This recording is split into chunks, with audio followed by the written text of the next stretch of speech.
pasó en el partido. La síntesis goleadora de Falcao García, el pase espectacular de Adrián. Y como decía Artime, gana el que define dos veces. ¿No te gustó la pausa que hace Falcao? Hace jugar a Peter Cech. Y le deja la parte de arriba libre para que el colombiano liquide con este balón cruzado. Después vino Adrián Coque, la pared. Y llega finalmente la pelota a Falcao. Repite la que le había hecho al Atlético de Bilbao.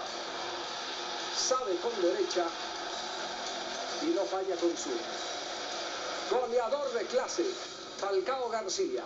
El tercero, Turán, el que transporta. Coque, el que se cruza por dentro para distraer, y Falcao cae en el otro sector. Qué túnel de alta ingeniería entre las piernas de Peter Cech. El colombiano canta el tercero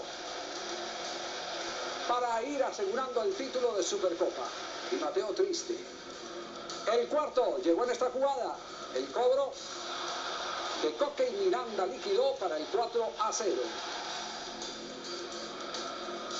Y el descuento para el equipo inglés, el Chelsea, vino en el cobro de Lampard, y Cahill marcó para la honrilla del que era el máximo favorito a llevarse el título.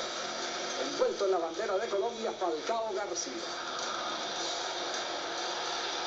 Más adelante tendremos para todos ustedes reacciones desde Madrid, declaraciones de Falcao García, la opinión de especialistas que nos dirán cómo utilizar a Falcao en el próximo partido de Selección Colombia frente al seleccionado uruguayo por la eliminatoria.